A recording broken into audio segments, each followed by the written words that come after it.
Assalamualaikum warahmatullahi wabarakatuh.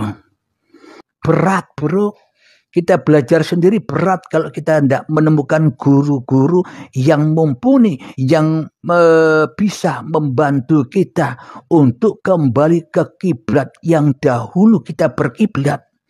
Maknanya kembali kepada wujudullah daripada kembali kepada wujud hawa nafsu ini.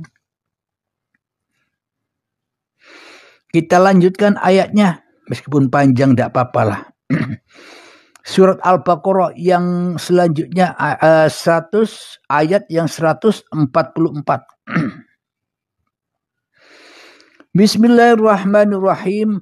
Qad nara taqalluba wajhika fis sama' falanuwalliyannaka qiblatan tardaha.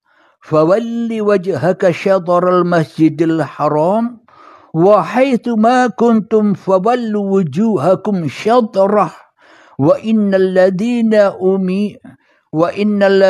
utul kitaba liya'lamuna annahu al-haqqu mir rabbihim wa mallahu bighafilin amma ya'malun. Coba diperhatikan, dihayati maknanya. Kami melihat wajahmu dalam kurung Muhammad sering menengadahkan ke langit, maka akan kami palingkan engkau ke kiblat yang engkau senangi. Maka hadapkanlah wajahmu ke arah Masjidil Haram, dan di mana saja engkau berada, hadapkanlah wajahmu ke arah ini.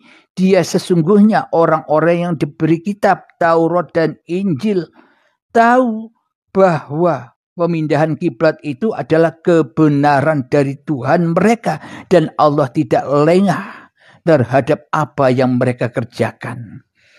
Nah, ini kalau dikaji secara syariat, wajahnya disuruh menghadap kiblat terus, badannya disuruh menghadap kiblat terus, masaknya sebelah kanan atau kiri, badannya madhep kiblat gini. Apa begitu? Kalau kita menurut arti yang sebenarnya di dalam surat ini, makna yang tersurat, ya wajib kita mengikuti. Katanya ahli syariat, ya wajib mengikuti Al-Quran. Jadi kalau kita kalau kita mengikuti Al-Quran, kalau kita mau berjalan ke depan, tapi arahnya kita ke timur, harus melaku mundur. Badannya, wajahnya tetap ngadep kiblat, ngadep barat, tapi jalannya mundur. Kenapa? Karena perintahnya Allah, wajahmu, badanmu harus madhep Masjidil Haram. Kalau Masjidil Haramnya di barat, kalau di Indonesia ini ya berarti harus madhep barat semua. Kita mau ke kiri, ya harus geser jalan ke kiri, tapi wajah dan badan tetap madhep ke barat. Apakah begitu syariat itu? Kalau kita tidak melakukan yang seperti ini sesuai syariat itu, berarti iman kita bohong. Kalau kita tidak bohong atas iman syariat kita, ya pasti kita lakukan sesuai Al-Quran ini. Wajah dan badanmu hadapkan ke Masjidil Haram, ke kiblat. Apapun yang kamu kerjakan tetap madhep kiblat. Meskipun kita mau ke kiri, tetap madhep kiblat badannya. Jalannya miring.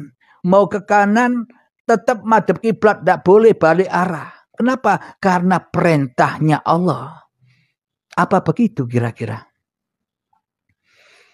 Jadi yang dimaksud kiblat, yang sebenar-benar kiblat itu ya bukan yang di barat sana. Bukan yang di Mekah sana. Bukan yang di Ka'bah sana. Ini loh kiblatnya. Walillahil masyriq wal maghrib. Allah lah yang berkuasa atas timur dan barat. Jadi maknanya kita ke barat, kita ke timur, kita ke selatan, kita ke utara, selalu dikuasai pusatnya dulur papat limo pancer.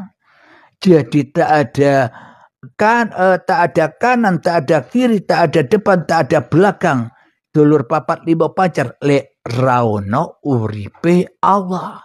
Bila tak ada uripe Allah, tak ada utara, tak ada barat, tak ada selatan, tak ada timur, Inilah dulur papat lima pancer jaga wahdah. Syuhudul wahdah fil kasra wa syuhudul kasra fil wahdah. Ini yang dimaksud syahadat pancer, syahadat tunggal yang berhak bersyahadat ya Allah sendiri, bukan kita. Bila kita yang masih merasa bersahadat barangkali.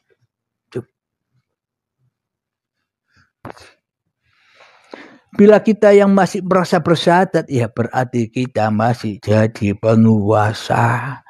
Ora bisa enjoy saja, disiksa terus kita.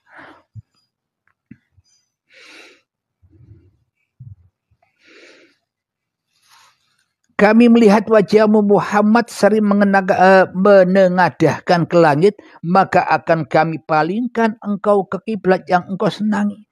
Bila manusianya masih cinta di dalam langit-langit hatinya kepada wujud kemanusiaannya, ya pasti berpaling dari kiblat Allah. Apa yang dikiblati manusia? Yang dikiblati manusia yo awake dhewe, dan yang dikiblati oleh manusia ya apa-apa yang dicinta-cintainya. Harta, uang, jabatan, pangkat, dunya brono, anak, istri, suami dan sebagainya yang dicintai itulah yang dikiblatinya. Yang dicintai lebih cinta daripada cinta kepada kiblat yang awal.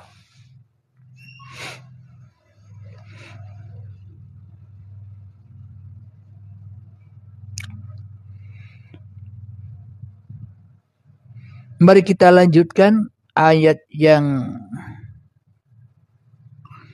145 di surat Al-Baqarah.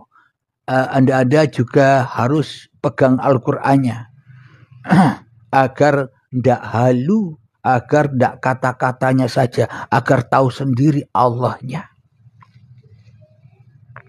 Bahwa Allah lebih berkuasa dari diri kita, bahwa Allah lebih wujud daripada wujud kita, bahwa Allah lebih hidup daripada hidup yang kita akui sebagai hidup kita selama ini. Al-Baqarah 145. Jadi isinya surat Al-Baqarah ini ya sapi betina. Siapa sih sapi betina itu? Ini loh hawa nafsu, ini loh sapi. Abdul Halim ini loh sapi betina, sapi hawa nafsu. Barang siapa yang mengikuti hawa nafsunya, maka derajatnya tak lebih tinggi daripada hayawan atau binatang ternak. Ya kita ini binatang ternak selama ini. Ya domba, ya sapi. Domba yang tersesat. Bismillahirrahmanirrahim.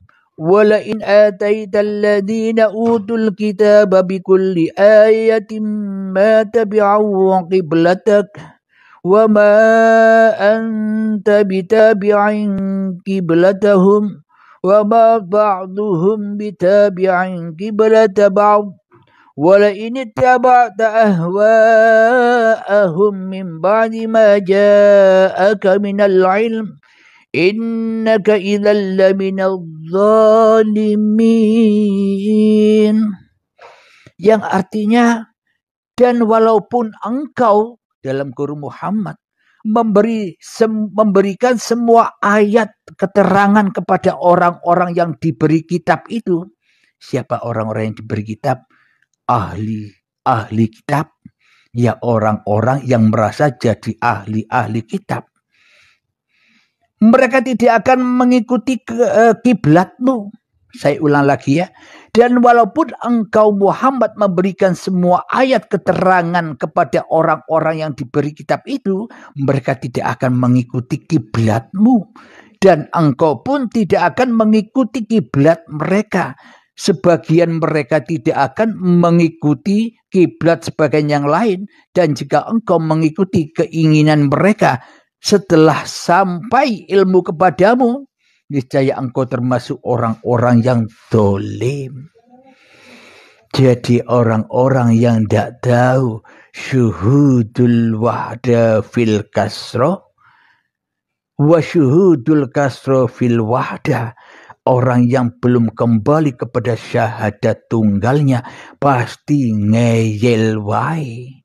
Banyak ayat-ayat sanggahan-sanggahannya.